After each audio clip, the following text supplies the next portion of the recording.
السلام عليكم ورحمة الله وبركاته.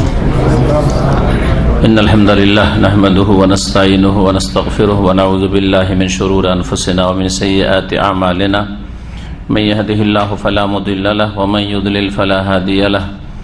وأشهد أن لا إله إلا الله وحده لا شريك له وأشهد أن محمدا عبده ورسوله صلى الله تعالى عليه وعلى آله وصحبه وسلم تسليما كثيرا.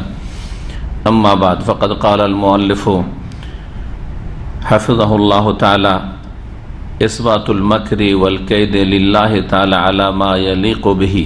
وقال شيخ الإسلام رحمه الله: وقوله وهو الشديد المحال،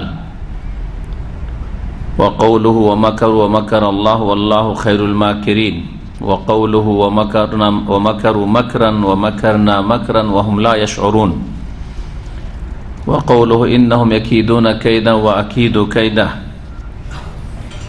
মহান আল্লাহর সমস্ত প্রশংসা যে আল্লাহ রাব্বুল আলামিন আমাদের সৃষ্টি করেছেন এবং আমাদের হেদায়েত দান করেছেন, যে আল্লাহ রাব্বুল আলামিনের প্রত্যেকটি কাজে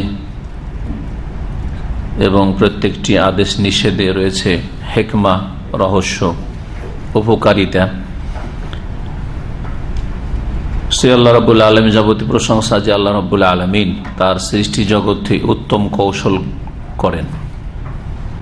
সালাত এবং সালাম নাযিল হোক মুহাম্মদ রাসূলুল্লাহ সাল্লাল্লাহু আলাইহি সাল্লামের উপর, যিনি মুসলিমদেরকে, সাহাবায়ে কেরামগণকে আল্লাহ রাব্বুল আলামিন সম্পর্কে এবং যেসব ঈমানের বিষয় রয়েছে সেসব বিষয়ে সহিহ বিশুদ্ধ আকীদা বিশ্বাসের উপর ছেড়ে গেছেন, যা দ্বীনের মতো সুস্পষ্ট। আমাদের আল আকিদা আল ওয়াসিতিয়ার আজকে ধারাবাহিক আলোচনায় নবম পর্ব। বিষয়বস্তু যেটি দিয়ে শুরু করব আজকে তা হচ্ছে আল্লাহ রাব্বুল আলামিনের কিছু কর্মগত গুণাবলী, সিফাতে ফেলিয়া। সিফাত গুণাবলী আর ফেলিয়া মানে কাজের সাথে সম্পর্ক। আল্লাহ রাব্বুল আলামিনের কাজের সাথে সম্পর্কিত কিছু গুণাবলী। তার একটি গুণ হচ্ছে আল্লাহ রাব্বুল আলামিন কৌশল করেন। কৌশল কথাটি বাংলায় প্রশংসনীয়। আর ওই কৌশলটাকে যদি নিয়ে যাওয়া যায় ষড়যন্ত্রে, চক্রান্তে, তখন খারাপ অর্থ বহন করে। আরবিতে শব্দগুলি একই রকম রয়েছে, কিন্তু রব্বুল আলামিনের ক্ষেত্রে যেহেতু রব্বুল আলামিন কৌশল করেন, অর্থাৎ যেটা করেন সেটা বান্দার ক্ষতির জন্য না, বরং তাদের উপযুক্ত প্রতিদান বদলা দেওয়ার জন্য। কেউ যদি কোনো অন্যায় অপরাধ করে আর তার উপযুক্ত বদলা প্রতিদান দেওয়া হয়, সাজা দেওয়া হয়, বেশি নয়, তাহলে সেটা খারাপ না, নিন্দনীয় না, দোষণীয় না, সেটা প্রশংসনীয়। কিন্তু কারো ক্ষতি করার উদ্দেশ্যে যদি কোনো নকশা করা হয়, ক্ষতি করার উদ্দেশ্যে, ক্ষতিগ্রস্ত করার উদ্দেশ্যে যদি কোন একটা কৌশল করা হয়, তাহলে সেটাকে বলা হয় ষড়যন্ত্র, সেটাকে বলা হয় চক্রান্ত, এসব বলা হয়ে থাকে। আরবিতে এই শব্দগুলি হচ্ছে মকর এবং কাইদ। মকর মানে হচ্ছে কৌশল করা, আর মকর মানে হচ্ছে ষড়যন্ত্র করা, চক্রান্ত করা। এইরকমই কাইদ, কাইদ শব্দটি কাফ ইয়া দাল, এর মানে হচ্ছে কৌশল করা, ষড়যন্ত্র করা, চক্রান্ত করা। আল্লাহ রাব্বুল আলামিনের কৌশল হয়ে থাকে বান্দাদের ক্ষেত্রে। ভালো লোকদের পরিচালনার জন্য, ভালো মানুষের পরিচালনার জন্য তাদের দুনিয়াতে, পার্থিব জগতে আল্লাহ উত্তম কৌশল করেন, যা তারা উত্তম পাবে। এবং যারা অসৎ ব্যক্তি তাদের ক্ষেত্রে তাদের উচিত শাস্তি দেওয়ার জন্য আল্লাহ রাব্বুল আলামিন কৌশল করেন, যে শব্দগুলিকে কোরআনে মাকর বা কায়েদ দিয়ে ব্যক্ত করা হয়েছে। এই মর্মে 4টি আয়াত এখানে লেখক শেখুল ইসলাম রাহিমাহুল্লাহ তাআলা নিয়ে এসছেন।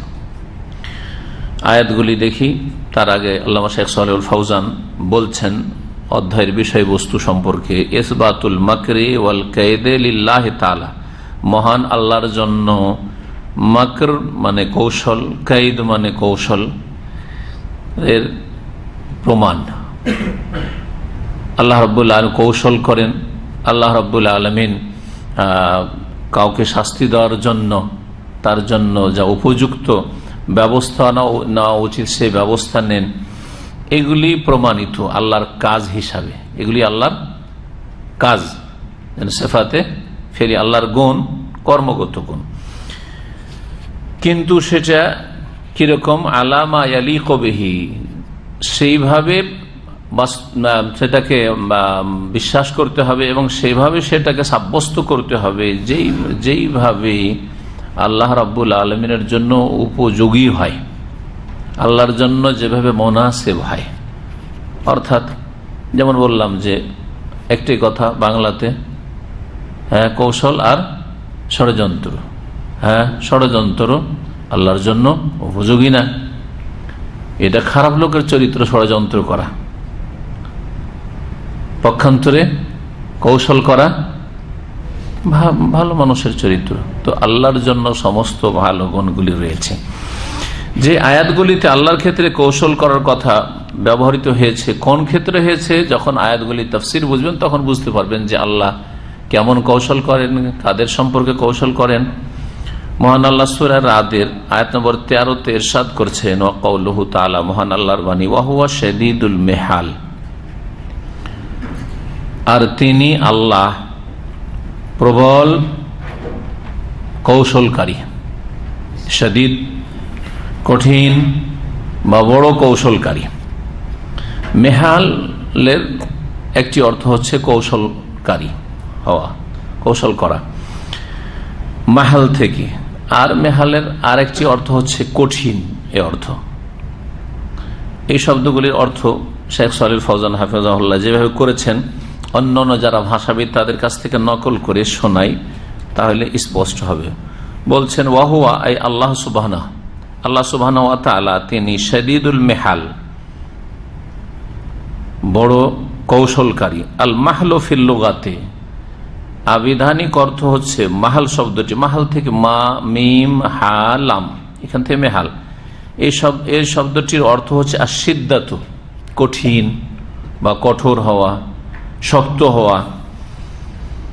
অর্থাৎ এক তো শাদীদ আছে, শাদীদ মানে কঠিন, আর তারপর মেহাল মানে কঠিন। তার কি কঠিন মানে কঠিন কৌশলকারী বা বড় কৌশলকারী। এই শাদীদুল কাইদি, আল্লাহ রাব্বুল হচ্ছেন বড় কৌশলকারী। কালা জাজ্জাজ, একজন ভাষাবিদ প্রসিদ্ধ জাজ্জাজ, তিনি বলছেন ইকালু মাহালতুহু মাহালান, আরবরা বলে আমি তার সাথে কৌশল করে প্রতিযোগিতা করেছি বা লড়াই করেছি। কখন বলে এই শব্দটি বা এই বাক্যটি, এযা কাওয়াইতুহু হাত্তা ইয়াতাবায়ান আইয়ুকুমা আশাদ্দু, বা এযা কাওয়াইতাহু, যখন তার সাথে শক্তির লড়াই করেছ, শক্তির পরীক্ষা করেছ, এটা যাতে করে স্পষ্ট উঠে দুইজনের শক্তির পরীক্ষা চলছে যে কার শক্তি বেশি, যাতে করে স্পষ্ট হয়ে উঠে আইয়ুকুমা আসাধ্য, যে তোমাদের উভয়ের কে বেশি শক্তিশালী। তো আল্লাহ রাব্বুল আলামিন অসৎ লোক, পাপিষ্ট, যারা সীমালঙ্ঘনকারী জালেম, সে যে কোনো ক্ষেত্রে জালেম হোক, শিরক করা জালেম হোক, অথবা নিজের উপর জুলুম অত্যাচারকারী পাপী হোক, অথবা আল্লাহর সৃষ্টি মানুষের ওপর জুলুমকারী জালেম হোক, জালেমের সাথে আল্লাহ রাব্বুল আলামিন তার শক্তির ক্ষমতার প্রয়োগ করেন। আর আল্লাহ রাব্বুল আলামিনকে কেউ হারাতে পারে? আল্লাহ রাব্বুল হচ্ছেন শাদীদুল মিহাল। ইমাম ইবনুল আরাবী মেহাল বা মাহাল মানে কঠিন বা শক্ত এই অর্থ না করে মেহাল মানে হয় কৌশল বা ষড়যন্ত্র, এই অর্থগুলি হয় বলছেন। ওয়াকাল ইবনুল আরাবী, ইমাম ইবনুল আরাবী ভাষাবিদ বলছেন যে মেহাল আল মাকর, মেহাল বলা হয় মাকর, ষড়যন্ত্র, কৌশল বা চক্রান্ত, এই অর্থগুলিতে আসে। ফাহুয়া সুবহানাহু শাদীদুল মাকরি ওয়া শাদীদুল কাইদি, সুতরাং আল্লাহ সুবহানাহু ওয়া তাআলা বড় কৌশলকারী আর কঠিন কৌশলকারী। মাকর আর কাইদ আল্লাহর পক্ষ থেকে, মাকর আল্লাহর পক্ষ থেকে কৌশলটা কেমন? আল মাকরু মিনাল্লাহ, বলছেন শেখ সালেহ ফাউজান যে আল্লাহর পক্ষ থেকে কৌশলটা হচ্ছে ইসালুল মাকরুহি ইলা মান ইয়াস্তাহিকুহু মিন হাইসু লা ইয়াশুর। আচ্ছা, ষড়যন্ত্রটাকে আমরা বুঝি বাংলায় যেটা ষড়যন্ত্র বা চক্রান্ত। ষড়যন্ত্র যার বিরুদ্ধে করা হয় সে কি জানতে পারে বা তাকে জানতে দিতে চায় না, তাকে সে যেন টের না পায়। তার বিরুদ্ধে যে তার ক্ষতি করার জন্য যা কিছু করা হচ্ছে, হ্যাঁ, জাল পাতানো হচ্ছে, যেভাবে যে কোনো রকম জাল হোক না কেন, তার আর্থিক ক্ষতি বা শারীরিক ক্ষতি অথবা যে কোনো রকম ক্ষতি হোক না কেন, তার কর্মক্ষেত্রে ক্ষতি করা, ওকে জানতে দেওয়া হয় না। কিন্তু ঠিক না, ক্ষতি করার জন্য কি করা হয়, তার বিরুদ্ধে যা কিছু করা হয় তার থেকে ওই ব্যক্তি থেকে গোপন রেখে, এটাকে ষড়যন্ত্র বলা হয়। একে কি বলা হয়? চক্রান্ত বলা হয়। এটা হচ্ছে মাকর, এটা হচ্ছে কাইদ। তো আল্লাহ রাব্বুল আলামিন কি কারো ক্ষতি করতে চান? হ্যাঁ, আল্লাহ রাব্বুল আলামিনের ক্ষেত্রে যে মাকর, আল্লাহ মাকর করেন, কৌশল করেন। আর কাইদ, ইন্নাহুম ইয়াকিদুনা কাইদ ওয়া আকিদু কাইদা, আমিও বড় কি করি, কৌশল করি। তো আল্লাহর এই কৌশল করা বা মাকর কাইদটা কেমন? বলছে ইসালুল মাকরুহ, কষ্টদায়ক কোন বস্তু পৌঁছানো ওই ব্যক্তির উদ্দেশ্যে যে এর হকদার, যার এটা প্রাপ্য, কষ্ট পাওয়া যার প্রাপ্য, তাকে কষ্ট পৌঁছানো মিন হাইসু লা ইয়াশুর, এমন ভাবে যাতে ও টের না পায়। এটা হচ্ছে সংজ্ঞা কিসের? আল্লাহর ক্ষেত্রে কিসের? কৌশলের, মাকর বা কাইদ। তো আল্লাহ রাব্বুল আলামিন কষ্টদায়ক বস্তু পৌঁছান, যাকে তাকে পৌঁছান না যে একটা ভালো মানুষ, হ্যাঁ, নেক মানুষ, আর কষ্টদায়ক বস্তু তাকে পৌঁছাবেন না, কষ্ট দেবেন না। কাকে? ইলা মান ইয়াস্তাহিকু, যে এই কষ্ট পাওয়ার উপযুক্ত। কষ্ট পাওয়ার উপযুক্ত কে? যে আল্লাহদ্রোহী, যে আল্লাহর নাফরমান, হ্যাঁ, যে কষ্ট পাওয়ার, সাজা পাওয়ার হক রাখে। জি, পাপিষ্ট, এক কথায় যে কোনো পাপে পাপিষ্ট। এমন ভাবে কষ্টদায়ক বস্তু পৌঁছানো বা কষ্ট দেওয়া তাকে যে মিন হাইসু লা ইয়াশুর, সে বুঝতেই না পারে যে কোন দিক থেকে আমার এই বিপদ চলে আসবে। ও কল্পনা করতে পারেনি যে এইখানে আমার গলা টিপে ধরবে। বোঝা গেছে কিনা? জি, একে বলা হয় কি? হ্যাঁ, একে বলা হয় মাকর বা কৌশল। ফেরাউনের উদাহরণ দিলে বুঝবেন। যে কোনো জালেম, একজন জালেম দিয়ে উদাহরণ দিলে বাকিগুলো বুঝে নেবেন। ফেরাউন যখন মূসা আলাইহিস সালামকে এবং তার জাতি বনি ইসরায়েলকে তাড়া করে হাজার হাজার সেনাবাহিনী পিছে পিছে আসছে, আর এই তো ধরে নেব, দেখছি কাছে গেছে, সামনে যাবে কোথায়? সামনে তো সাগর। যখন আসছিল, আসার পরে দেখলো যে ওরা পার হয়ে গেল। আচ্ছা, পার হয়ে গেল, তার মানে এখানে রাস্তা আছে, ওরা পার হলে তো আমরা কেন পার হইতে পারবো না? ও কি ভাবতে পেরেছিল, কল্পনা করেছিল, হ্যাঁ, যে এখানে আমরা নামলেই ধ্বংস হয়ে যাব? মিন হাইসু লা ইয়াশুর, টের পাই নাই, হ্যাঁ, বুঝতেই পারিনি যে এখানে গেলেই কিন্তু ফেঁসে যাব, জাল পাতা আছে আমাদের জন্য এই সাগরে। আর ফেরাউন হচ্ছে মাইয়াস্তাহিকুহু, এই আযাবের হকদার, হ্যাঁ, এই আযাব তার প্রাপ্য, এটা তার প্রাপ্য। এবং তাকে কষ্টদায়ক বস্তু পৌঁছিল কি পৌঁছিল না? হ্যাঁ, ধ্বংস হইতে হইল কি হইল না? এটা হচ্ছে আল্লাহর কি করা? মাকর করা, কৌশল করা ফেরাউন এবং ফেরাউনের জালেম সেনাবাহিনীর বিরুদ্ধে। যুগে যুগে যে কোনো জালেম মের ওপর যখন বালা মুসিবত আসে, বিপদ আপদ আসে, যে কোনো রকম বিপদ আপদ আসুক, তখন সে ভাবতেও পারে না, মনে করে যে আমি তো ভোগ বিলাসের জীবন যাপন করছি, ভাবতেই পারে না, হঠাৎ করে কোথা থেকে কি হয়ে গেল বুঝতেই পারলো না। বুঝা গেছে? জি। তো আল্লাহ রাব্বুল আলামিন কৌশল করেন, শুধু কৌশল না, উত্তম কৌশল করেন। আয়াতে আসবে, একটি আয়াতের তাফসীর করলাম, দ্বিতীয় আয়াতে দেখেন সূরা আলে ইমরান আয়াত নম্বর 54, মহান আল্লাহ বলছেন ওয়া মাকারু ওয়া মাকারাল্লাহ, ইহুদিরা ঈসা আলাইহিস সালামের বিরুদ্ধে ষড়যন্ত্র করেছিল কি, যে ঈসাকে খুন করব, হত্যা করব। বাড়ি ঘেরাও করেছিল, আর বাড়ির ভিতরে ঈসা আলাইহিস সালাম বন্ধ আছেন, ঠিক না? আল্লাহ কি করলেন? ঈসা আলাইহিস সালামকে ছাদ ছিদ্র করে আকাশে উঠিয়ে নিলেন, আর ঈসা আলাইহিস সালামের রূপ চেহারাটা আর একজন যে একজন ছিল ওকে দিয়ে দিলেন, দিয়ে ওই লোককে ঈসা মনে করে খুন করে দিল। এরা ভাবলো যে কি ঈসা আলাইহিস সালামকে খুন করে দিল, এদের আনন্দের শেষ নাই, ঠিক না? তো আল্লাহ বলছেন যে ওমাকারু, তারা ঈসা আলাইহিস সালামকে হত্যা করার জন্য ষড়যন্ত্র করেছিল। ওমাকার আল্লাহ, আল্লাহ কি করেছিলেন? কৌশল করেছিলেন। আল্লাহ খায়রুল মাকিরিন, এবং আল্লাহ কৌশলকারীদের সর্বোত্তম বা সর্বোত্তম কৌশলকারী। তৃতীয় আয়াত সূরা নামলের আয়াত নম্বর 50, যে আয়াতটি রয়েছে সালেহ আলাইহিস সালাম যিনি আল্লাহর নবী রাসূল ছিলেন, আর তার জাতি হচ্ছে সামুদ সম্প্রদায়। এই সৌদি আরবের তাবুক এবং মদিনার মাঝখানে একটি শহর আল ওলা, যেখানে সামুদের ধ্বংসাবশেষ আছে।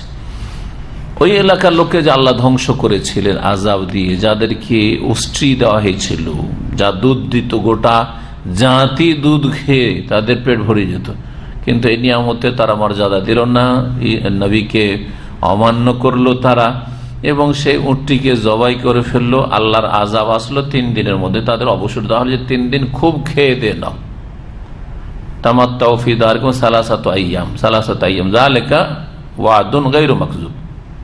এই 3 দিন খুব ভোগ বিলাস আমোদ ফুর্তি করে নাও, এই এমন ওয়াদা প্রতিশ্রুতি যেটা অসত্য নয়। এই মর্মে আল্লাহ বলছেন ওয়ামাকারু, এই সামুদ সম্প্রদায়ের কাফেররা, আর সবাই কাফের ছিল, তারা ঈমান নিয়ে আসেনি, এরা কি করেছিল? ষড়যন্ত্র করেছিল। এরা 9 জন মিলে ষড়যন্ত্র করেছিল। তাকাসামু বিল্লাহ, রাতের অন্ধকারে এই সালেহ নবীর বাড়িতে ঢুকে তাকে খুন করে আসতে হবে, খুন করতে হবে। তারা এই ষড়যন্ত্র করেছিল। মাকার ও মাকারু মাকরান, তারা বড় ষড়যন্ত্র করেছিল। যখন মফুলে মুতলাক আসে, মাকারু মানে ষড়যন্ত্র করেছিল, মাকরান আবার আসলে তার মানে বড় ধরনের ষড়যন্ত্র। হ্যাঁ, বলার মতো বললাম মানে কি শক্ত, ভালো করে বললাম। এই যে বলা কথাটি 2 বার বললে তখন তাকিদ হয়ে যায়। ও মাকারনা মাকরান, আল্লাহ বলছেন আমি আল্লাহ বড় কৌশল করেছিলাম। ওহম লা ইয়াশউরুন, এমন ভাবে কৌশল করলাম যে তারা টেরও পায়নি, উপলব্ধি করতে পারে নাই যে এইভাবে আমরা 3 দিনে ধ্বংস হয়ে যাব। ভেবেছিল যে সালেহকে মেরে দেবো, আর এই যে আমাদের বিরুদ্ধে বলছে, আমাদের পূর্বপুরুষদের বাপদাদ প্রতিমা পুতুল পূজার বিরুদ্ধে বলছে, ও সব ঠান্ডা হয়ে যাবে। কেউ ওরাই ঠান্ডা হয়ে গেল 3 দিনের মধ্যে, নিশ্চিন্ন হয়ে গেল। 4 নম্বর আয়াতে সূরা তারিকের আয়াত 15-16, ছোট ছোট 2টি আয়াত। মহান আল্লাহ বলছেন, ও কওলু, মহান আল্লাহর বাণী, ইন্নাহুম ইয়াকিদুনা কাইদা, কাফেরেরা বড় চক্রান্ত করে বা ষড়যন্ত্র করে। ও আকিদু কায়দার, আমিও বড় কি করি? কৌশল করি, আমিও ভালোভাবে কৌশল করি। তো আল্লাহ রাব্বুল আলামিনের কৌশল করা বা কায়দ মাকর কোরআন দ্বারা প্রমাণিত। আর আয়াতগুলির অর্থ বললাম। এই আয়াতগুলিতে যা দেখাতে চেয়েছেন ইমাম ইবনে তাইমিয়া রাহিমাহুল্লাহ বলছেন, আশ-শাহিদ মিনাল আয়াত, এই আয়াতগুলিতে যেটি দেখাবার বিষয়, ফি হাযিল আয়াতে ওয়াসফুল্লাহ বিল মাকরি ওয়াল কাইদি, এই আয়াতগুলিতে 4টিতে আল্লাহকে ভূষিত করা হয়েছে বা আল্লাহর গুণ বর্ণনা করা হয়েছে কি, যে তিনি কি করেন? মাকর, কৌশল করেন, কাইদ কৌশল করেন। ওয়া নিসবাতু যালিকা ইলাইহি সুবহানাহু হাকীকাতুন আলা বাবি, আল্লাহর সাথে যে সম্পৃক্ত করা হয়েছে এই মাকর আর কাইদকে, সেটা আসল অর্থে আছে। আর কাইদ মাকর মানে দুটোই হয়, ষড়যন্ত্র হয় আর কৌশল হয়। যদি আপনি কৌশল বলতেন যে আমি একটা কৌশল করেছি, সেই ক্ষেত্রে মাকর শব্দ প্রয়োগ হয়। ফাইনাল মাকরা ইসালু শাইই ইলাল গায়রি বিতারিকিন খাফি, মাকরের আসল সংজ্ঞা হচ্ছে যে কোনো কিছু পৌঁছানো অন্য পর্যন্ত গোপনীয়ভাবে, গোপনীয়ভাবে, গোপনে কোনো কিছু পৌঁছানো। কোনো কিছু মানে এমন কিছু যা দিয়ে তার কি হয়?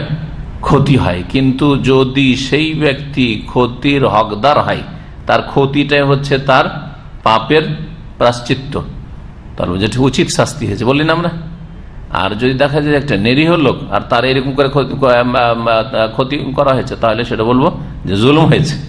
আল্লাহ জুলুম করেন না। ওকাযালিকাল কাইদ, যেমন আল্লাহ রাব্বুল ক্ষেত্রে কাইদ আর মাকর মানে কৌশল শব্দটি এসেছে এইরকমই মুখাদা মানে প্রতারিত করা। আল্লাহ কোরআনে কারীমে বলছে ইন্নাল মুনাফিকিনা ইউখাদিউনাল্লাহ, নিশ্চয় মুনাফিকরা আল্লাহকে কি করে? ধোঁকা দেয়। ধোঁকা দেওয়া কথাটি ভালো না মন্দ? বাংলায় মন্দ। আমি আপনাকে ধোঁকা দিচ্ছি, তার মানে কি আমি ভালো কাজ করছি নাকি? খারাপ। কিন্তু আপনার ধোঁকাবাজির যদি শাস্তি দেওয়া হয়, আপনি ধোঁকাবাজি করেছেন, সুতরাং তার উচিত একটা শাস্তি দেওয়া হচ্ছে, ঠিক কিনা? হ্যাঁ, আল্লাহ উচিত শাস্তি দেন ধোঁকাবাজি। তাই আল্লাহর ক্ষেত্রেও ধোঁকা দেওয়ার শব্দটি ব্যবহার করা হয়েছে। ইন্নাল মুনাফিকিনা ইউখাদিউন আল্লাহ, নিশ্চয় মুনাফিকরা আল্লাহকে প্রতারিত করে, ধোঁকা দেয়। ওয়া হুয়া খাদিউহুম, আল্লাহ তিনিও তাদেরকে প্রতারিত করেন। গত সপ্তাহের তাফসীরে বলেছিলাম যে এটা ওই রকম বাকভঙ্গিমা ব্যবহৃত হয়েছে যেই রকম আমরা বলি মন্দের ফল মন্দ, মন্দের ফল মন্দ, মন্দের ফল আপনি মন্দ করেছেন, তার ফল পেয়েছেন মন্দ, ওইটা মন্দ না, আসলে উচিত শাস্তি। কিন্তু মন্দের জায়গায় আমরা মন্দটা ব্যবহার করি, আসলে কি মন্দ? হ্যাঁ, একটা লোক মদ খেয়েছে, মদ খাওয়ার পরে পাগলামি মাতলামি করে রাস্তায় চলছিল, গাড়ি ধাক্কা দিয়েছে, অ্যাক্সিডেন্ট হয়েছে, বলি আমরা কি উচিত শাস্তি হয়েছে, ঠিক না? উচিত শাস্তি হয়েছে। সে যদি এরকম অন্যায় না করতো এরকম হয়তো না, হুঁশ জ্ঞান থাকতো। তো আল্লাহর ক্ষেত্রে এই যে খেদা শব্দটি ব্যবহার হয়েছে, এটিও আল্লাহর সিফাতে ফেলিয়া, কর্মগত কি গুণ। ওয়াল মাকরু ওয়াল কাইদ নাওআন। এখন শেখ সালেহ ফাওজান হাফিজাহুল্লাহ বলছেন যে মাকর এবং কাইদ, কৌশল, দুটোকে বাংলা বলবো কৌশল আল্লাহর ক্ষেত্রে, বা কৌশল, ষড়যন্ত্র, চক্রান্ত, তিনটে শব্দ দিয়ে বলি। এটা হচ্ছে দুই রকম, দুই ভাগে বিভক্ত।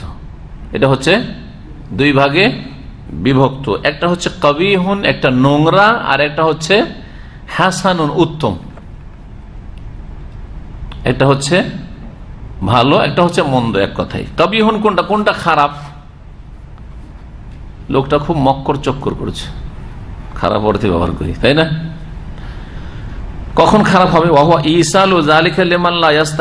কেউ যদি ক্ষতির উপযুক্ত না হয়, তার ক্ষতি করা, ক্ষতির হকদার নয়, আর যদি তার ক্ষতি করা হয়, তাহলে এটা হচ্ছে, এই ক্ষতি করাটা তার, আপনি অন্যায় কাজ করছেন। এটা আপনার স্ত্রী আছে, ভালো চরিত্রের, ভালো আখলাকের, ভালো আমলের, বাড়িতে বের করে দিলেন, হ্যাঁ, রাখলেন না, আপনি জুলুম করলেন না, কিন্তু দেখছেন যে সে চরিত্রহীন, হ্যাঁ, চরিত্রহীন, তাকে বাড়িতে বের করলেন, জুলুম করলেন না? জুলুম করেন। দেখেন, কাজ তো একটাই, কাজ তো একটাই। তো বলছেন যে মাকর আর কাইদ মানে কৌশল, ষড়যন্ত্র, চক্রান্ত, দুই ভাগে বিভক্ত। নাও মানে দুই রকম, একটা হচ্ছে খারাপ, একটা মন্দ। খারাপ কোনটা? খারাপ অর্থ কোনটা? ইসাল ও জাল খেলে মানলাম। খারাপ, খারাপ কখন বলবো? এই কাজটা আপনি ভালো করলেন না। কখন? যদি কেউ ওই শাস্তির হকদার না হয়, তাকে ওই রকম শাস্তি বা ওই ক্ষতির হকদার নাই, ক্ষতিটা করা হয়, তাহলে এটা হচ্ছে খারাপ। হাসানুন, আর ভালো, প্রশংসনীয়। কখন হবে? ওয়াহ ইসালুহু ইলা মান ইস্তাহিকুহু উকুবাতান লাহু, সেই খারাপ বস্তু তারপর এমন ব্যক্তি পর্যন্ত পৌঁছানো যে এই খারাপের হক রাখে, তার প্রাপ্য এটা। উকুবা তাহলে তার শাস্তি স্বরূপ, তার শাস্তি স্বরূপ। আপনার বিভিন্ন কোম্পানিতে চাকরি করছেন, হঠাৎ করে ডিউটিতে গেলেন, চাকরিতে বরখাস্ত, অন্যায় করলো না? করলো না? হ্যাঁ, করলো না? করলো না? কোনো দোষ করেনি কোম্পানির, তারপরে কিন্তু না, তার আগের দিন চুরি করেছেন, কোম্পানি জেনে নিয়েছে, আপনি জানেন না। ভিতরে আপনার এক্সিট লেগে সব রেডি আছে, যেতে মাত্র ধারিল, যাও গাড়িতে উঠো এয়ারপোর্টে, আমার কোম্পানি খুব অন্যায় করলো। অন্যায় করার উচিত শাস্তি, উচিত শাস্তি। বুঝতে পেরেছেন? তা আল্লাহর ক্ষেত্রে যে মাকর কায়দ শব্দগুলি ব্যবহৃত হচ্ছে উচিত শাস্তির ক্ষেত্রে। বলছেন যে ফাল আউয়ালু মাজমুমুন, প্রথমটি যে হকদার নয় এই শাস্তিরা, তাকে শাস্তি দিন, তার ক্ষতি করে দিলেন, তাহলে সেটা হচ্ছে নিন্দনীয়। ওয়াসানি, দ্বিতীয়টি যে হকদার তার শাস্তি স্বরূপ করা হলো সেটা মামদুন, প্রশংসিত। কোম্পানি ভালো কাজ করেছে, কোম্পানি ভালো কাজ করেছে। এটা ঘটনা মনে পড়ে গেল। আমার এক খাস ভক্ত ছেলে আছে, এখানে থাকতো, নিশান কোম্পানিতে আল জাবরে, চলে গেছে জেদ্দা, এখন কি আর ভালো মেকানিক। তার কোম্পানিতে এখানকার আল জাবরে যে মালিক খুব দিনদার ধার্মিক লোক, আলবাদিয়াতে বাড়ি, এখানে নিশানের আগে শোরুম ছিল এবং আওয়ামিরাত। হ্যাঁ, এখন কি আর আর আল জাবর মসজিদ, এই যে আমাদের ইউনুস্তাক মসজিদটা, ওদের মসজিদ ওখানে পুরাতন বাড়িগুলো ওদের ছিল ওই এলাকা। খুব চোখের অন্ধ, ভালো ধার্মিক লোক, ভালো ভালো লোককে নামাজি দেখে নিয়ে আসতো, নামাজি মেকানিক দেখে বাংলাদেশে নিয়ে আসতো, মুসলিম ছাড়া নিবে না, কাফের, এরকম ছিল। তারপরে এক ছেলে করলো কি, বাংলাদেশ থেকে ব্লু ফিল্মে সিডি নিয়ে আসছিল। ওই ছেলের কাছ থেকে শোনা ঘটনা, কয়েক বছর আগে ঘটনা। ব্লু ফিল্মে সিডি নিয়ে দাম্মাম এয়ারপোর্টে ধরা পড়ে, দাম্মাম এয়ারপোর্টে ওগুলো রেখে নেই। আর তারপরে তখন কোম্পানিকে টেলিফোন করে যে তোমার আমেল লেবার এইরকম ব্লু ফিল্মে সিডি নিয়ে আসছিল, আমরা ধরেছি। ওই ছেলে যেমনই আসলো কোম্পানিতে, আসার পরে তারপরে দিন এক্সিট লাগে, ওকে এয়ারপোর্টে রেখে চলে আসলো। ও কল্পনাও করতে পারেনি। এটা প্রশংসনীয় না নিন্দনীয়? এই যে তাকে যেখান থেকে তাড়িয়ে দেওয়া হইলো এক্সিট লাগিয়ে, নিন্দনীয় কাজ করলাম, প্রশংসনীয়। এই কোম্পানি প্রশংসনীয় কাজ করেছে, বোঝা গেছে। আল্লাহ এইরকম উচিত শাস্তি দিয়ে থাকেন অসৎ লোকদেরকে। কখনো কখনো সৎ লোকের বিপদ আপদ আসে, এমন না যে সৎ লোক মানে দুনিয়াতে সব বদলা পেয়ে যাবার, বিপদ আপদ আসবে না, এটা আবার ভাবিয়েন না। কেন আসে? পরীক্ষা স্বরূপ বা মর্যাদা বাড়াবার জন্য, মান ইজ্জত আল্লাহ বাড়াইতে চান, ওপরে অনেক দূরে পৌঁছাইতে চান, যেটা আপনার আমল দিয়ে এখনো পৌঁছতে পারছেন না, আল্লাহ পৌঁছাইতে চান, বোঝা গেছে। আপনার ইমানকে মজবুত করতে চান। যেমন একটা মাটি ইট যখন তৈরি করেন আর কাদা হয়ে থাকেন, কাদা হয়ে থাকে তখন সবচেয়ে নরম, ঠিক কিনা? ওইটা কয়েকদিন রোদে শুকাইলে শক্ত হয়ে যায়, যত শুকাবেন তত শক্ত। তারপর যখন পুড়াইলেন আরো শক্ত হইল, বেশি পুড়িয়ে যখন ঝামা করে দিলেন নরম, নাকি আরো শক্ত, বোঝা গেছে। ঠিক তেমনি মুমিন বান্দাদের উপর বালা মুসিবত আসে কিসের জন্য? ইমানের ক্ষেত্রে ওই রকম যেন ঝামার মতো শক্ত হয়ে যায়, দিনের উপর অটল। পরীক্ষা, জি। এবং ফিতনা মানে পরীক্ষা, ফাতানা মানে আগুনে জ্বালানো। কিন্তু এই যে আমি এক্সাম্পলটা দিলাম শাব্দিক অর্থের সাথে সম্পর্ক আছে। মানুষ মুমিন বান্দা ফিতনা মানে বিপদ আপদে পড়লে ওতে কি হয়? আগুনে জ্বালে যেমন মাটি শক্ত হইতে হইতে শক্ত, আরো শক্ত হইতে, যত জ্বালাবেন তত শক্ত হয়। ওই রকম মুমিন বান্দা তার ইমান আমলে আরো শক্ত হয়, আরো আল্লাহকে ধরে। আর যে মুনাফিক, আল্লাহ এত নামাজ রোজা করছে তারপরও বালা মুসিবত আর অসুখ ছুটে, নামাজ পড়ে লাভটা কি? মুনাফিক আল্লাহ ছাড়াই করে দিলেন। জি হ্যাঁ, ছাড়াই করে দিলেন ওখানে, পরীক্ষা ফেল। জি।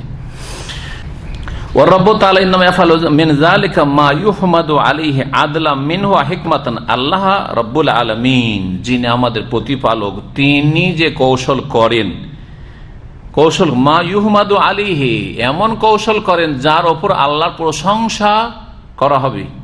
কেন? আদলাম মিনহু হিকমাতান, কারণ তিনি এটা সুবিচার কায়েম করার উদ্দেশ্যে এবং তার প্রজ্ঞার ভিত্তিতে করেন। আপনি অনেক নামাজ রোজা করছেন বা দিনদারি আছে, তার মধ্যে কিছু পাপ আছে, অনেকের এরকম পাপ আছে। মাঝখানে ধাক্কা খেলেন, অ্যাক্সিডেন্ট হয়ে গেল, ধাক্কা খেলেন, হতে পারে যে এতে আল্লাহর হিকমা আছে যে তুমি এত ভালো, তো এই ঘাটতি কেন, এই পাপ কেন? ধাক্কা খেয়ে সোজা হও, বোঝা গেছে। এটা হচ্ছে হিকমার ক্ষেত্রে। এই জন্য যখন কোনো বিপদ আপদ হয়, ওতে ইনসাফ আল্লাহর সুবিচারও রয়েছে, আর তার সাথে জালেমদের ক্ষেত্রে সুবিচার রয়েছে, আর অনেককে সংশোধন করতে চান আল্লাহ রাব্বুল আলামিন, তখন ওতে হিকমা রয়েছে যে আপনার অসুখ হওয়াটাতে হিকমা রয়েছে, আপনার কল্যাণ রয়েছে। আল্লাহ রাব্বুল আলামিন জালেমকে আর পাপিষ্ঠকে পাকড়াও করেন মিন হাইসু লা ইয়াহতাসিব, এমন ভাবে যে কল্পনা করতে পারে না যে আমি এখানে ধরা খেয়ে যাব, লা কামা ইয়াফালু যালামাতু বিইবাদিল্লাহ, আল্লাহর পাকড়াওটা জালেমদের মতো নয়, জালেম নেতাদের মতো নয়, জালেম শাসকের মতো নয়। যেমন আল্লাহর সৃষ্টিকে, আল্লাহর বান্দা মানুষকে তারা শাস্তি দিয়ে থাকে, এরকম না। শাস্তি দরকার ঢালাহারে শাস্তি, যে দোষী সেও ধরা খেলো, যে নির্দোষী সেও ধরা খেলো। রিমান্ডে সব মায়ের খেয়ে খেয়ে তারপরে অনেক জুলুম বরদাস্ত করার পরেও হয়তো কয়েকজন গেল আর বাকিগুলো বেকুসুর খালাস হলো। আল্লাহর ক্ষেত্রে এরকমটা হয় না। আল্লাহ এরকম জুলুম করেন? কখনো করেন না। যে আসল অপরাধীকে ধরার জন্য বেশ কিছু লোককে ধরে, যার উপরে সন্দেহভাজন লোককে ধরে উঠিয়ে নেয়, আল্লাহ করেন না এরকম। জালেম করতে পারে, জালেম মখলুক, জালেম মানুষ করে। আল্লাহ রাব্বুল আলামিন নিজের যে গুণ বর্ণনা করেছেন যে তিনি কাইদ, মানে কৌশল করেন, ওয়াল মাকর কৌশল করেন, ওয়াল খেদা এবং প্রতারণা করেন, এটা যে বলেছেন নিজের গুণের ক্ষেত্রে, এটা ইল্লা আলা ওয়াজহিল জাযাই, প্রতিদান স্বরূপ, বদলা স্বরূপ, এমনি এমনি নয় যে একটা লোক অপরাধ করেন এমনি আল্লাহ কৌশল করে ওকে কোনো বিপদে ফাঁসিয়ে দিলেন না। লেমান ফাআলা যালিকা বিগাইরি হাক্কিন, যে অন্যায়ভাবে এই কাজ করেছে, তুমি অন্যায় এই কাজ করেছো, তার এটা প্রতিশোধ। ওয়াকাদ ওয়ালিমা আন্নাল মুজাযাতা হাসানাতুম মিনাল মাখলুক ফাকাইফা বিল খালিক সুবহানাহু ওয়া তাআলা। খুব সুন্দর কথা বলেছেন যে আমরা সবাই জানি বা সর্বজন বিদিত যে একজন মানুষ হয়ে মানুষকে যদি উচিত শাস্তি দেয়, নিন্দনীয় না প্রশংসনীয়? মানুষ যদি মানুষকে শাস্তি দেয়, দেখেন আমরা অনেক পশু পাখিকে মারি, জীবজন্তুকে মারি, ঠিক না? ক্ষতি করলে মারি, ক্ষতি না করলে মারি না। যদি আপনি আপনার বিড়ালকে মারেন, বিড়ালকে মারছেন, যদি বলে আপনি জুলুম করছেন, আপনি ঠিক আছে, তো কথাটা কি সবসময় মেনে নেওয়া যেতে পারে? হ্যাঁ, বিড়াল কোনো দোষ করেন তারপরে মারছেন, তাহলে জুলুম করছেন আপনি।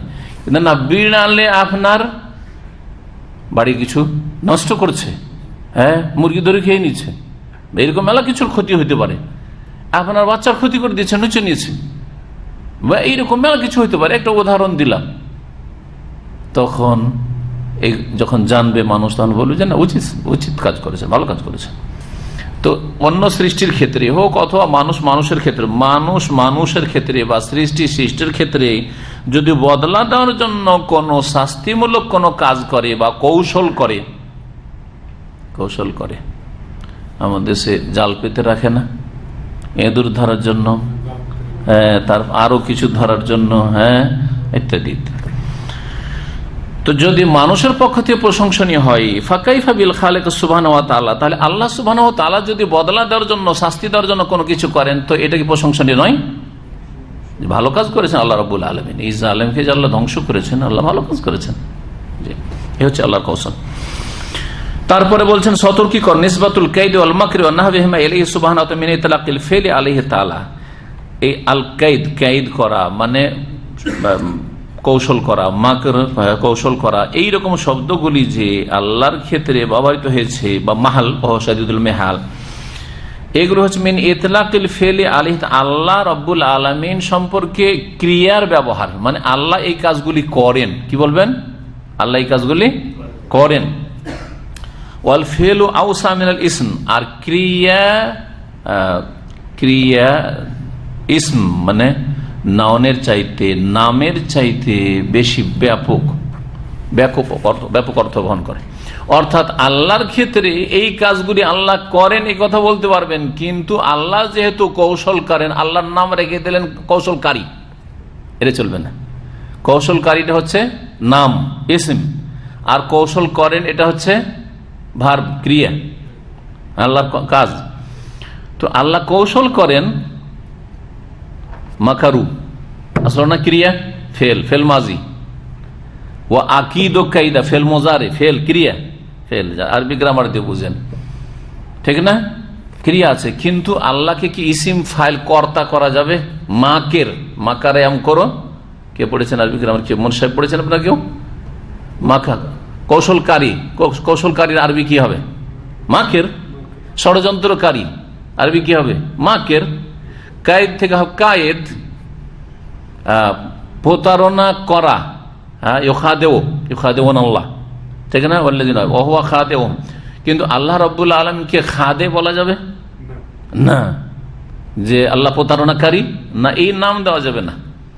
যেমন আল্লাহ রাব্বুল আলামিন, উদাহরণ দেব, ভালো গুণগুলির উদাহরণ, ভালো গুণগুলির ক্ষেত্রে, ভালো গুণগুলি যেগুলোতে শুধু ভালো অর্থ আছে, সেই ক্ষেত্রে আল্লাহর নামও ওখান থেকে, বা আল্লাহর গুণ মানে ওই গুণ দিয়ে নামও রাখা যাবে, আর ওটা ক্রিয়া ক্ষেত্রে ব্যবহার করা যাবে। যেমন আল্লাহ ক্ষমা করেন, আল্লাহ ইয়াগফিরু, ঠিক না?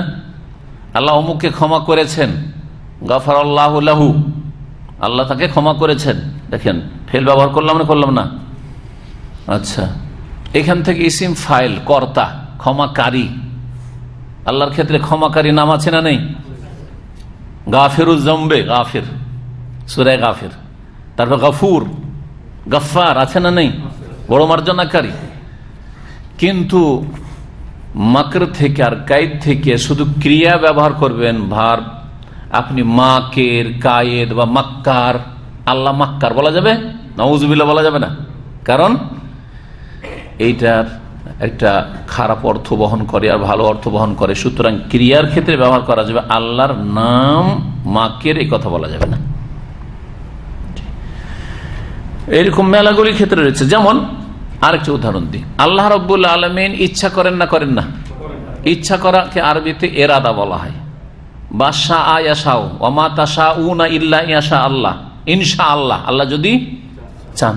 ইনশা আল্লাহ, আল্লাহ যদি চান। ক্রিয়া প্রয়োগ করলেন না, করলেন না? আল্লাহর ক্ষেত্রে আল্লাহর চাওয়া। হ্যাঁ, ওয়া ইযা আরাদাল্লাহু বিকওমিন সুআন, আল্লাহ যখন চান, আরাদা ইউরিদু, আরাদা থেকে ইসিম ফাইল, কর্তা, নাম আসবে, ইসিম আসবে, মুরিদ। আল্লাহর নাম কি মুরিদ করা যাবে? না, চলবে না। আল্লাহর নাম শাই করা যাবে, মানে চাহনেওয়ালা করা যাবে? আল্লাহ চান কিন্তু আল্লাহ চাহনেওয়ালা করা যাবে না, চলবে না। ঠিক এইরকমই যেগুলো এর আগে, এখন 2-3 সপ্তাহ আগের ক্লাস স্মরণ করেন, বলেছিলাম যে আল্লাহর সিফাত গুণগুলি 2 ভাগে বিভক্ত, সিফাতে জাতিয়া আর সিফাতে ফেলিয়া, ক্রিয়াগত গুণ। ক্রিয়াগত গুণের ক্ষেত্রে সেখান থেকে আল্লাহর নাম নেওয়া অনেক জায়গায় যাবে না, অনেক ক্ষেত্রে। সালাফে সালেহীন নেননি আল্লাহর নাম, 99 নামের মধ্যে কোথাও মুরিদ নেই, কোথাও শাই নেই, কোথাও মাকের নেই, কোরআনে নেই, হাদিসও নেই, এবং সাহাবায়ে কেরামও রাসূলুল্লাহ সাল্লাল্লাহু আলাইহি ওয়াসাল্লাম থেকে এমন কিছু শিখেন নেই।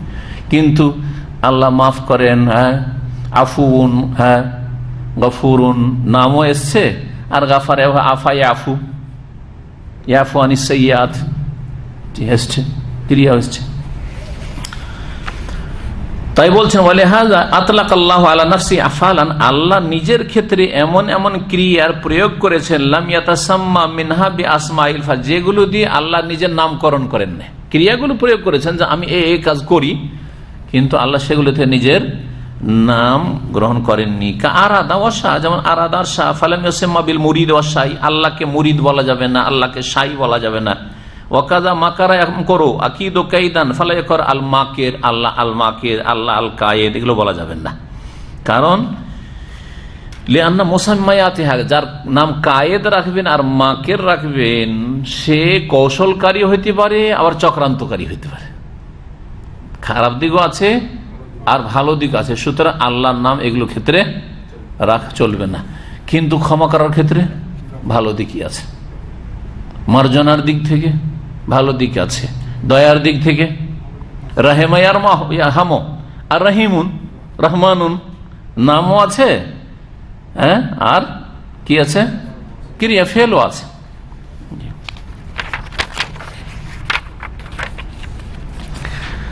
এরপরে আলোচনার বিষয়বস্তু হচ্ছে আল্লাহ রাব্বুল আলামিনের মার্জনা, ক্ষমা, দয়া, মর্যাদা, ইজ্জত এবং ক্ষমতা, এই গুণগুলি। ওয়াসফুল্লাহি, আল্লাহর গুণ বর্ণনা করা, গুণ সাব্যস্ত করা। কিসের? বিল আফুয়ে, যে আল্লাহ মাফ করেন, ক্ষমা করেন। ওয়াল মাগফিরাতে, আল্লাহ মার্জনা করেন। ওয়াল রাহমাতে, আল্লাহ দয়া করেন। ওয়াল ইজ্জাতে, এবং আল্লাহ রাব্বুল আলামিন ইজ্জতের মালিক, যিনি মর্যাদা সবচেয়ে বড়, উচ্চ মর্যাদার অধিকারী, এবং তিনি যাকে ইচ্ছা ইজ্জত দান করেন। ওয়াল কুদরা, এবং আল্লাহ রাব্বুল আলামিন, হ্যাঁ, ক্ষমতাবান, ক্ষমতা রাখেন সবকিছুর ওপর, এবং তিনি কাদির, তিনি কাদির, তার নাম কাদির। তাহলে এই ক্ষেত্রে কুদরাত থেকে, এই গুণ থেকে আল্লাহর নামও নিতে পারবেন কাদির, এবং ক্রিয়াও নিতে পারবেন। আল্লাহ ইয়াকদিরু আছে না নেই, আল্লাহ সক্ষম, ফেলও ব্যবহার করা যাবে। এই ক্ষেত্রেও 4টি আয়াত এখানে ব্যবহৃত হয়েছে এবং এই গুণগুলি এই আয়াতে এসছে। রব্বুল আলামিন ওয়াকাউলুহু তাআলা, মহান আল্লাহর বাণী, ইন তুবদু খাইরান, তোমরা যদি ভালো কিছু প্রকাশ করো, আও তুখফুহু, অথবা ভালো কিছু গোপন করো, আও তাফু আন সু, অথবা কোনো মন্দ বিষয়ের ক্ষেত্রে ক্ষমা প্রদর্শন করো, ফাইন্নাল্লাহা কানা আফুওয়ান কাদিরা, তো জেনে রাখো যে আল্লাহ হচ্ছেন বড় ক্ষমাকারী, কাদিরান এবং বড় শক্তিমান। এই আয়াতে আল্লাহর 2টি গুণ পেলাম। কি? আফুন, আল্লাহ কি করেন? মাফ করেন, ক্ষমা করেন। আফুন থেকে আমরা মাফ বলি। আর কাদির, আল্লাহর কুদরত পেলাম, কুদরতের সিফাত। সূরা নিসার আয়াত নম্বর 149। পরের আয়াতটি ওয়ালিয়াফু ওয়ালিয়াসফাহু, মুমিন মুসলিমরা যেন ক্ষমা করে, ওয়ালিয়াসফাহু, আর ভুল ত্রুটি উপেক্ষা করে। এক হচ্ছে ক্ষমা করা আর এক হচ্ছে উপেক্ষা করা। কে বলতে পারে এই বাংলা শব্দের পার্থক্য? হ্যাঁ, বাংলা ভাষাবিদরা। ক্ষমা করা আর উপেক্ষা করা, এড়িয়ে যাও। মাশাআল্লাহ, খুব সুন্দর। যেমন দেখছেন, উদাহরণ দিই। ক্ষমা করা, আপনি চোখের সামনে দেখে নিয়েছেন, জেনে নিয়েছেন যে আপনার স্ত্রী বা ছেলে মেয়েরা কি করে, ভুল করেছে, তারপর যাক ভুল করেছে, আমি ক্ষমা করে দিলাম, সংশোধন হয়ে যাও, এটা হচ্ছে ক্ষমা করা। আরেকটা হচ্ছে আপনার চোখের সামনে কিছু এরকম ভুল ত্রুটি করছে, কিন্তু আপনি কি করলেন, দৃষ্টিটাকে ওই দিকটা ফিরিয়ে নিলেন, এটা উপেক্ষা করা।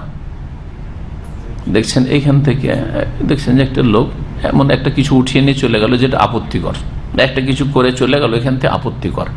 আমি দেখলাম বা আপনারা দেখলেন, দেখার আচ্ছা যাক, করেছে, ওকে বুঝতেও দিলাম না যে আমরা দেখে ফেললাম, আর ওকে কিছু বললাম না, উপেক্ষা করা। হ্যাঁ, ইগনোর করা বলে এটাকে, বলে না আজকাল। তারপর আরবিতে ওইটাকে বলা হয় এই যে সাফন, মানে সাফা বলা হয় এইটাকে, মানে এইদিকে আছে ওই লোকটা উল্টো পাল্টা কাজ করছে, আপনি এইদিকে মুখটা ফিরিয়ে দিলেন, যেন দেখলেন না ওকে, দেখে এদিকে মুখ ফিরিয়ে, ও বুঝতেই পারলো না যে দেখে যাতে লজ্জায় না পড়ে, বালাঞ্ছিত না হয়। এটা করতে হয়। সংসার চালালে স্ত্রী ছেলে মেয়েকে নিয়ে বা বাপ মায়ের সাথে এগুলো জরুরি, না হলে আপনার গাড়ি অচল হয়ে যাবে।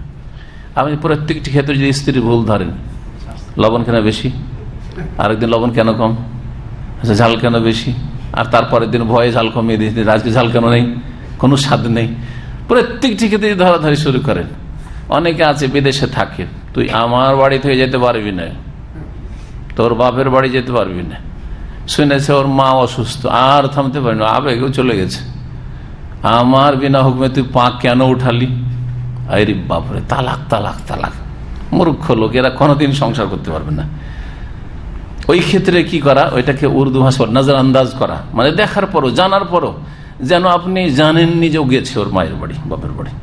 হ্যাঁ, যাক, গেছে, ও জানতেই দিলাম না, করেছে, আমি জানছি, বুঝা গেছে। আপনি জানছেন যে কিছু টাকা পয়সা আমার পকেট থেকে ছেলেরা নিল, ও জানতে দিলেন না যে তুই নিয়েছিস, যাক নিয়েছেন।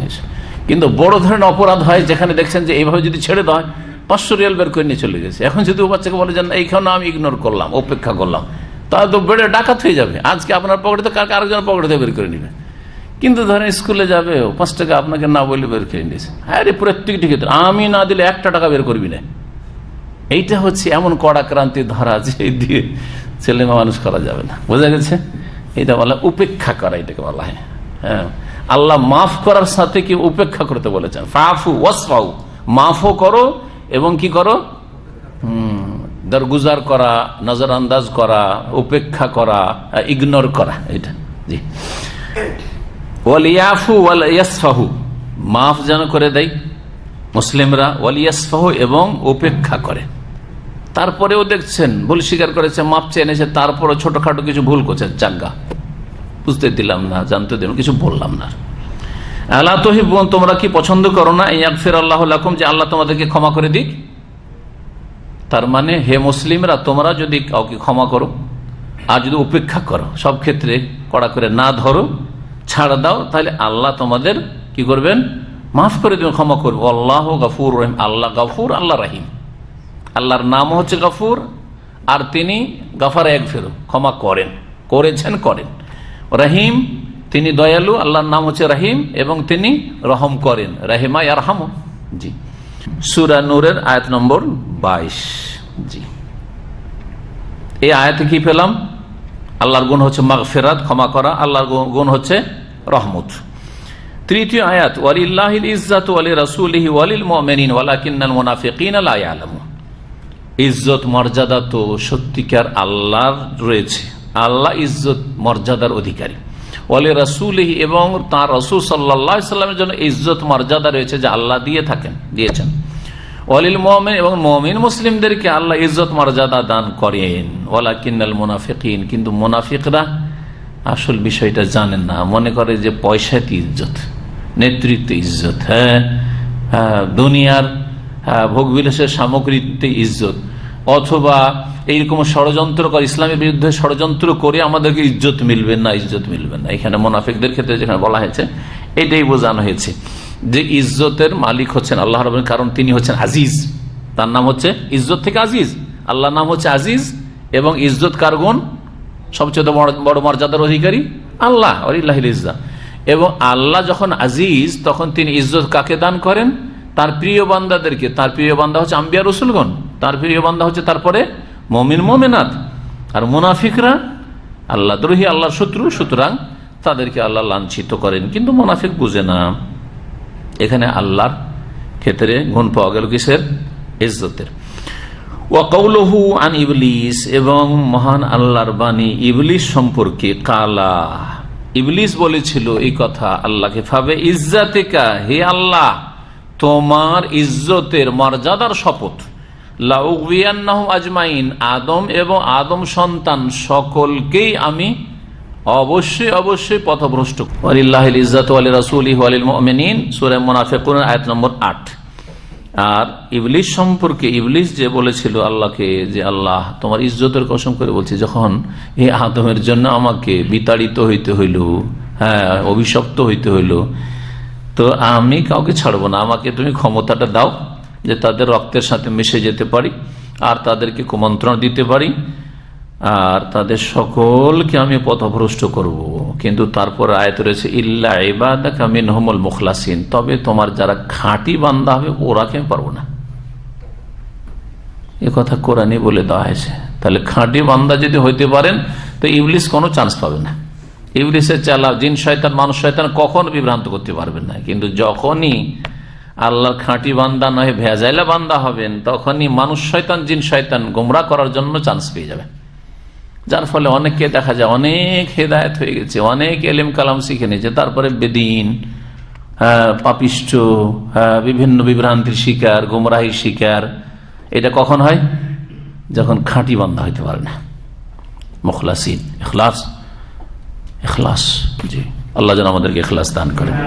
অহংকার ধ্বংস করবে, লোক দেখানো ধ্বংস করবে, তারপরে এইরকমই দুনিয়ার স্বার্থ ধ্বংস করবে।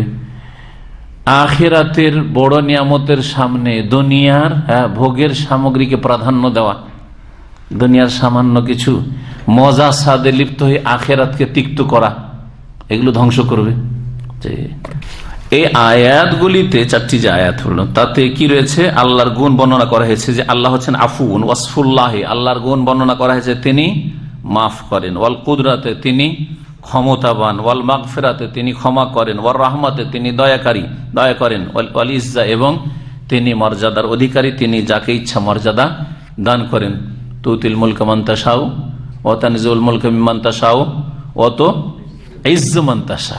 হে আল্লাহ, তুমি যেহেতু আজিজ এবং তুমি ইজ্জতের মালিক, সুতরাং তুমি যাকে ইচ্ছা ইজ্জত মর্যাদা দিয়ে থাকো। ওয়া তুযিল্লু মান তাশাউ, আর যাকে চাও তাকে তুমি লাঞ্ছিত করে থাকো, তার ইজ্জত মান ইজ্জত ছিনিয়ে নিয়ে থাকো, ওটাও আল্লাহর হাতে। তুযিল্লু মান তাশাউ বিয়াদিকাল খায়র, সমস্ত কল্যাণ তোমার হাতে। এগুলি আল্লাহ রাব্বুল আলামিনের পূর্ণতার গুণ, তাই না? এই যে গুণগুলি কয়েকটি নিয়ে আলোচনা হলে, এগুলি হচ্ছে আল্লাহ রাব্বুল আলামিন কিসের গুণ? পূর্ণতার গুণ। আল্লাহ রাব্বুল আলামিনের গুণগুলির ক্ষেত্রে মনে রাখবেন যে আল্লাহর ইতিবাচক গুণ আর নেতিবাচক গুণ এই নিয়ে এর আগে আলোচনা হয়েছে, আর সামনে আসছে নেতিবাচক গুণগুলি।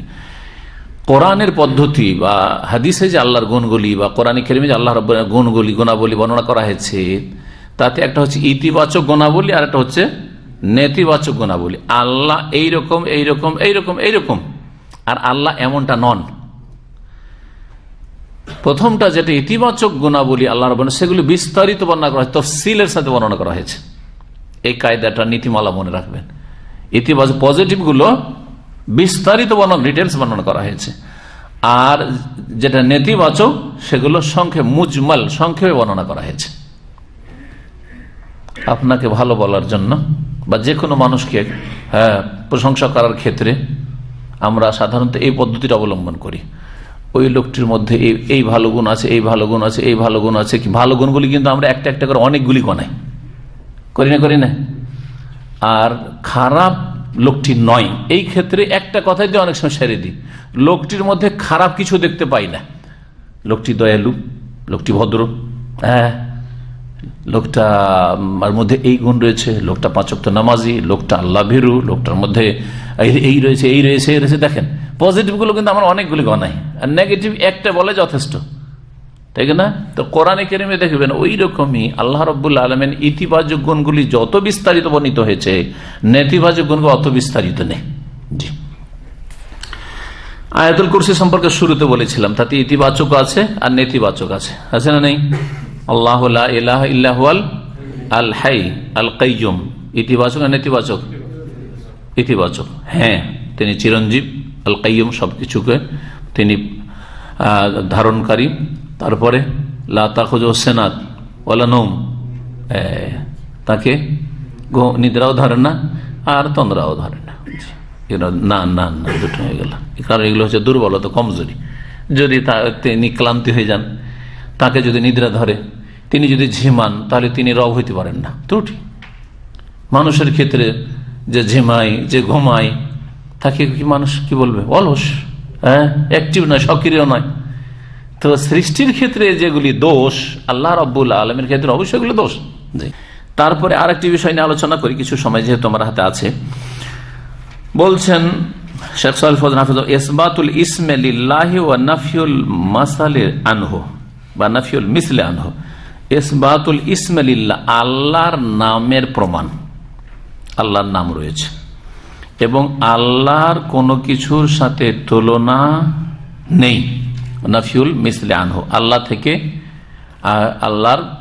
আল্লাহ কোনো কিছু সদৃশ্য নয়, আল্লাহর সাথে কোনো কিছু তুলনা নেই।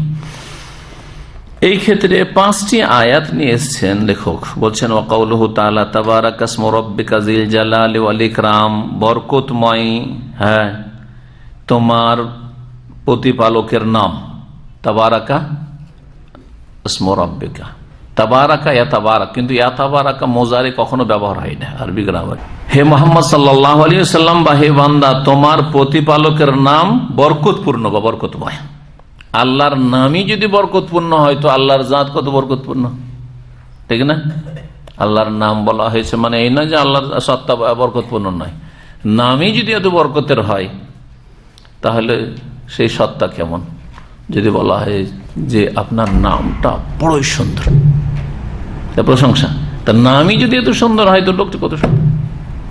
জিল জালাল ওয়াল ইকরাম, জিল জালাল মানে জিল আজমা ওয়াল কিবরিয়া, যিনি বড়ত্ব মহত্বের অধিকারী। জু মানে ওয়ালা, অধিকারী। জিল জালাল মানে হচ্ছে জিল আজমাতে ওয়াল কিবরিয়া। এই তাফসীর করেছেন শেখ সালেহ ফজল হাফেজাহুল্লাহ। যখন এর আগে আলোচনা এসেছিল আল্লাহর চেহারা সম্পর্কে, সেখানে সূরা রহমানের আয়াত নিয়ে এসেছিলেন, কুল্লু মান আলাইহা ফান ওয়া ইয়াবকা ওয়াজহু রাব্বিকা জিল জালাল ওয়াল ইকরাম। ওখানে জিল জালাল ওয়াল ইকরাম এসেছে, তখন তিনি এই তাফসীরটা করেছেন। এজন্য এইখানে তাফসীরটা সারাহাতি করেন নাই, এর আগে হয়ে গেছে বলেছেন। ওয়াল ইকরাম, এবং তিনি মর্যাদার অধিকারী, তিনি সম্মানের অধিকারী। জিল জালাল মহত্ব বড়ত্বের অধিকারী, আর জিল ইকরাম মানে তিনি ইজ্জত মর্যাদার বা সম্মানের অধিকারী। তাবারাকা ইসমু রাব্বিকা যিল জালাল, এটা সূরা রহমানের শেষ আয়াত, 78 নম্বর। তাহলে সূরা রহমানে এই জুল জালাল ওয়াল ইকরাম দুইবার করে এসছে। একবার এসছে ওয়ায়াবকা ওয়াজহু রাব্বিকা জুল জালাল ওয়াল ইকরাম, আর এখানে এসছে তাবারাকা ইসমু রাব্বিকা যিল জালাল ওয়াল ইকরাম। ইকরামের মানে কি? এখানে ইকরামের দুটি মানে হইতে পারে, দুটি অর্থ হইতে পারে। একটা হচ্ছে ইকরাম ইসিম ফাইলের অর্থে, অর্থাৎ আল মুকরিম, মর্যাদা দানকারী। কাকে মর্যাদা দিয়ে থাকেন আল্লাহ রাব্বুল আলামিন? সম্মান দিয়ে থাকেন তার নবীগণকে এবং তার নেক বান্দাদেরকে। আল মুকরিম লিআম্বিয়াইহি ওয়া ইবাদিহিস সালিহিন, আল্লাহ সম্মান দান করেন তার নবী রাসূলগণকে এবং তার নেক বান্দাদেরকে। আর আরেকটা ইকরাম মাসদার ইসিম মফউলের অর্থ হয়, মানে মুকরাম। মুকরাম মানে যিনি সম্মানিত। আল মুকরাম আম্মা লা ইয়ালিকু বিহি, অর্থাৎ আল্লাহ রাব্বুল আলামিন নিজেই মর্যাদার অধিকারী, তিনি মর্যাদা দানও করে থাকেন আর মর্যাদার তিনি অধিকারী। তিনি সম্মানিত সেসব ত্রুটি থেকে যা তার জন্য উপযুক্ত না, সেসব থেকে ঊর্ধ্বে তিনি, সেসব থেকে সম্মানিত। আমরা মানুষের ক্ষেত্রে বলে দেখুন, যার প্রশংসা করেন, আপনি এসব ছোট কাটো কাজ থেকে অনেক ঊর্ধ্বে, হ্যাঁ অনেক সম্মানিত, অনেক ওপরে। তার মানে আপনার এগুলোর সাথে সম্পর্ক হইতেই পারে না এই ছোট কাজের সাথে। এই ছিল আয়াত। এখানে কি দেখাতে চেয়েছেন? রবের নাম। আল্লাহর কি রয়েছে? যখন আল্লাহর নাম বরকতময়, তাহলে আল্লাহর নাম রয়েছে, একটি না, আল্লাহর অনেক নাম রয়েছে। তার মধ্যে 99টি নাম সম্পর্কে হাদিস রয়েছে। এছাড়া আল্লাহর নাম রয়েছে। তবে 99 নামের ওই হাদিসটি উদ্দেশ্য এই নয় যে আল্লাহর শুধু 99টি নাম রয়েছে, বরং আল্লাহ 99টি নাম এমন রয়েছে যে নামগুলিকে যদি আয়ত্ত করে, অর্থ বুঝে মুখস্থ করে, মুখস্থ শুধু থাকলে যথেষ্ট নয়। অনেকে বলে শুধু আসমা হোসেনা মুখস্থ থাকলে হবে, বল কথা। মান আহসাহা, নবী সাল্লাল্লাহু আলাইহি ওয়াসাল্লাম এই কথা বলে, মান হাফেজাহা, যে মুখস্থ হেফজ করবে।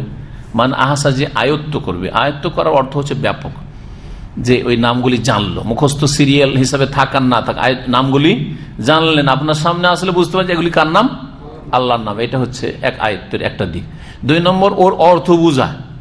যারা হেফজ করে অর্থই বুঝে না, যে হাফিজুন মানে কি, ওয়াকিলুন মানে কি, জুল জালাল মানে কি, জুল ইকরাম মানে কি, রব মানে কি, বুঝে না।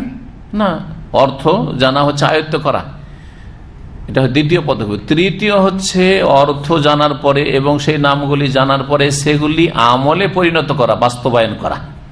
আল্লাহ যখন রহিম, তখন দয়া চাইবেন কার কাছে? আল্লাহর কাছে। আল্লাহ যখন গফুর, তখন ক্ষমা চাইবেন আল্লাহর কাছে, তাই না? আল্লাহ যখন এইভাবে দাতা, তখন কার কাছে চাইবেন? আল্লাহ দাও, আল্লাহর কাছে চাইবেন না আর কাউকে দাতা বলবেন? আর কেউ দিতে পারে? জি।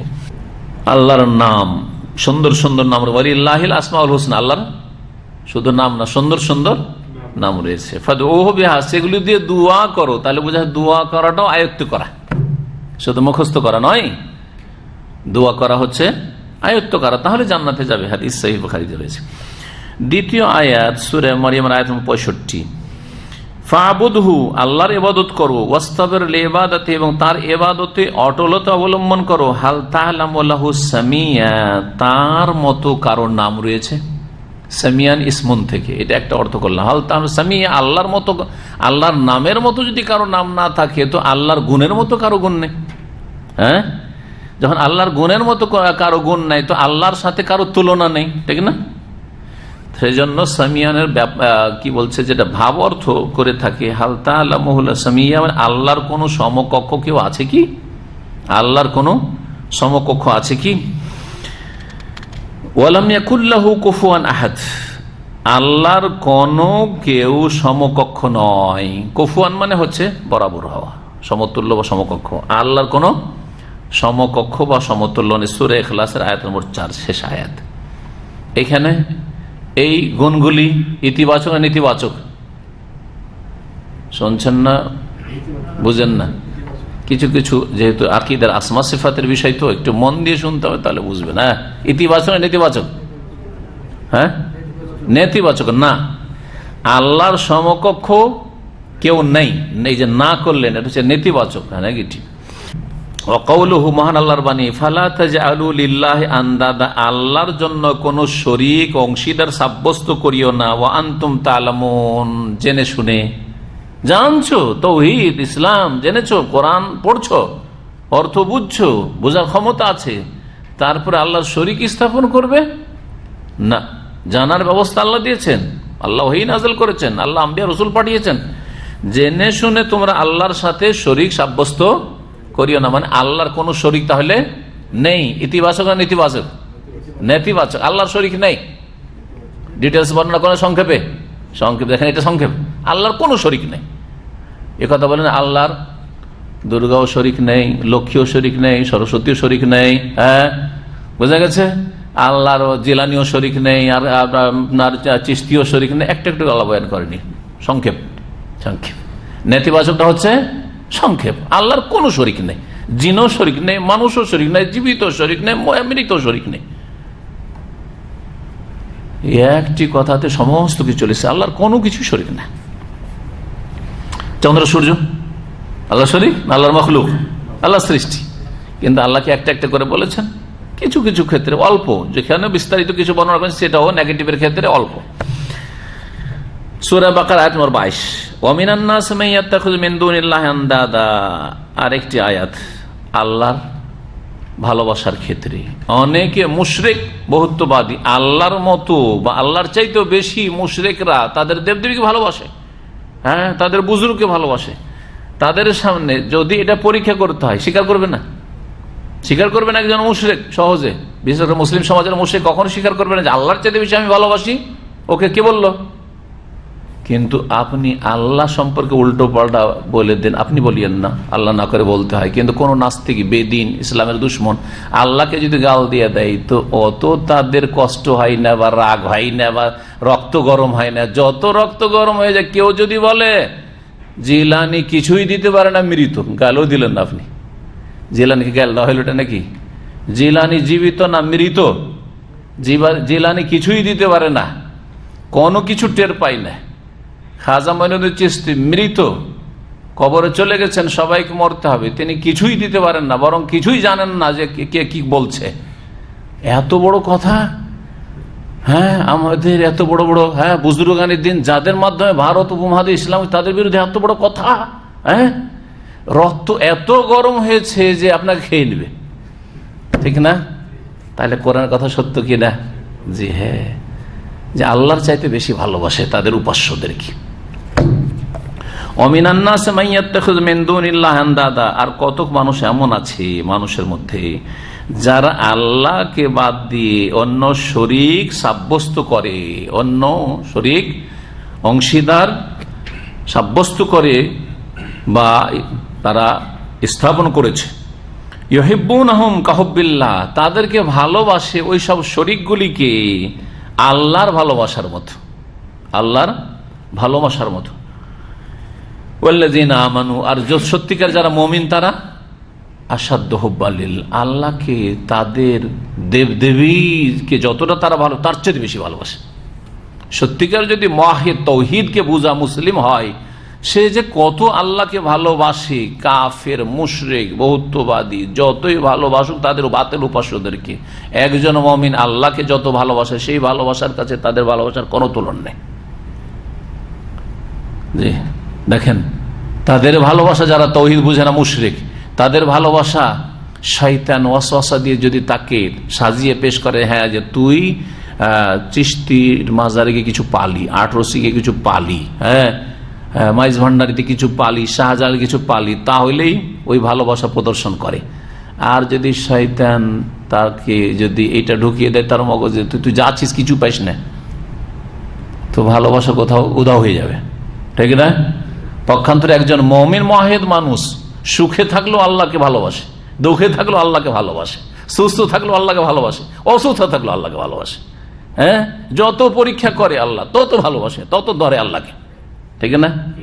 ওয়াল্লাযীনা আমানু আশাদ্দু হুব্বান লিল্লাহ, যারা সত্যিকার মুমিন তারা আল্লাহকে আরো বেশি ভালোবাসে, আশাদ্দু হুব্বান লিল্লাহ, তাদের সাথে অনেক বেশি ভালোবাসে। সূরা বাকারা আয়াত নম্বর 165।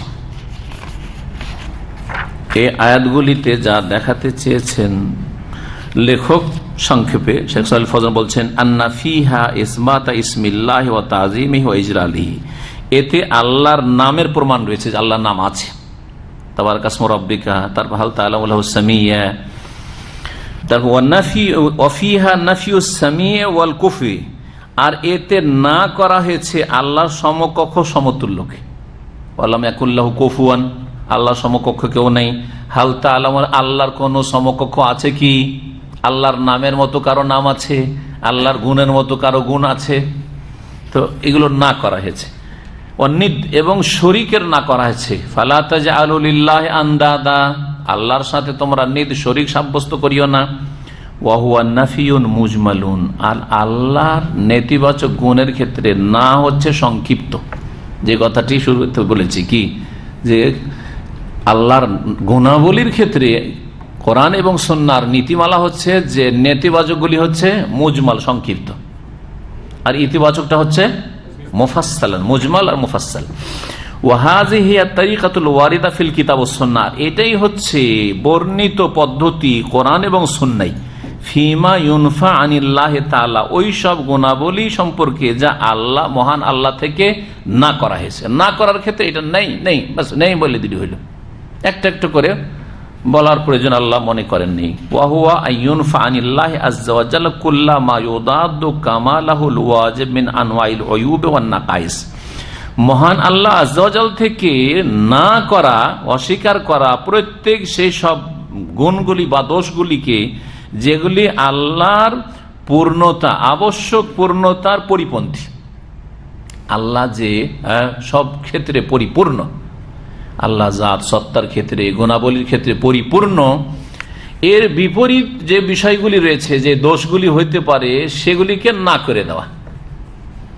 কোনগুলি আল্লাহর পূর্ণতার পরিপন্থী?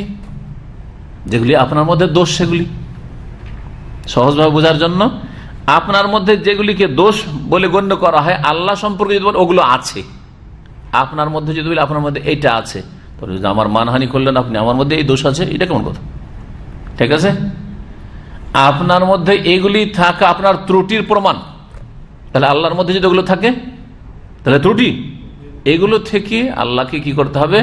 মুক্ত ঘোষণা করতে হবে, পবিত্র ঘোষণা করতে হবে, যার জন্য তাসবিহ সুবহানাল্লাহ, আল্লাহর পবিত্রতা ঘোষণা করছি। আমাদের ঘুম আসে না, ঘুমাইলে কি যে শরীরের অবস্থা, স্বাস্থ্যের অবস্থা, আর তারপরের দিন ডিউটির অবস্থা খারাপ। দুর্বলতা না শক্তি, ক্ষমতা? দুর্বলতা। এইটা আমাদের বাহাদুরি নয়, বরং আমাদের দুর্বলতা। ঠিক ওই রকমই আমাদের পেশাব পায়খানা কি আমাদের বাহাদুরির প্রমাণ করে না দুর্বলতা? দুর্বলতা। পেশাব পায়খানা না করলে, যদি পেশাব বন্ধ হয়ে যায়, পেশাবটা খুলিয়ে দেবো 10 লাখ টাকা লাগবে। ছটপট করছেন, 3 দিন ধরে পেশাব হয় না, 10 লাখ টাকা লাগবে। টাকা যদি থাকে তো দ্বিধায় কোনো করবেন যে টাকা দেবো না, যাক পেশাব হোক আর না হোক, আমি টাকা খরচ করবো না, আছে কেউ? তাহলে বুঝা গেল যে পেশাব হওয়াটা ভালো। পেশাব যে হচ্ছে আমাদের, তারপরে পায়খানা, থুথু, কাশ, পোটা, এগুলি আমাদের ভালো গুণ না, এগুলি আমাদের ত্রুটি।